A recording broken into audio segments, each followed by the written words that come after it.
ये लोकतंत्र की भूमि है और जनता के जनादेश को भारतीय जनता पार्टी हमेशा शिरोधार्य की है।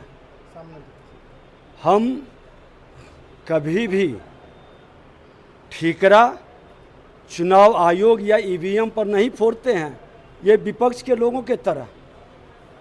नमस्कार, आप न्यूज़ 4 नेशन देख रहे हैं। मैं हूं आपके साथ वंदना। भाजपा प्रदेश कार्यालय में अभी से ही हार की समीक्षा करनी शुरू हो गई है। आपको बता दें कि बांकीपुर विधानसभा उपचुनाव हार के बाद पार्टी की ओर से प्रतिक्रियाएं आनी शुरू हो गई है। साफ तौर पर आप सुन सकते हैं कि कृषि मंत्री विजय सिन्हा ने मीडिया से बातचीत के दौरान में कहा कि आखिर ऐसी कौन सी नौबत आई कि जहां हमने 202 सीटें जीती और 6 ही महीने के अंतराल में हमें एक सीट को गंवानी पड़ी। यही नहीं, उन्होंने आगे यह भी कहा कि जनता के जनादेश को हम सम्मान करते हैं और आगे इसकी समीक्षा भी की जाएगी कि ऐसा क्यों हुआ। पहले सुनिए कि क्या कुछ कहना है कृषि मंत्री विजय सिन्हा का। ये लोकतंत्र की भूमि है और जनता के जनादेश को भारतीय जनता पार्टी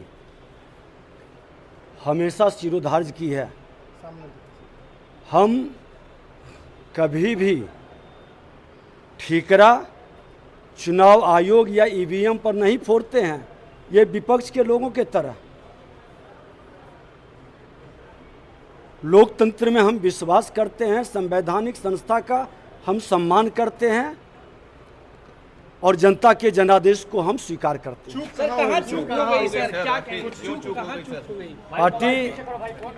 पार्टी गहन समीक्षा करेगी। बिहार की यही धरती है जहां अभी 6 महीना भी नहीं बीता है, 202 सीट भी हम जीते हैं, ये याद रखें।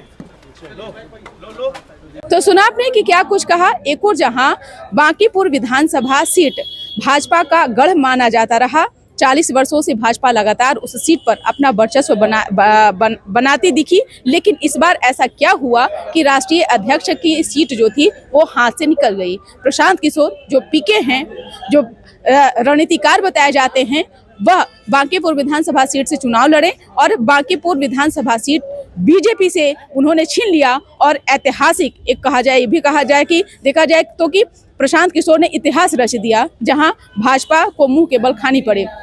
कृषि मंत्री विजय सिन्हा ने इसी बात को तो उन्होंने भी दोहराया।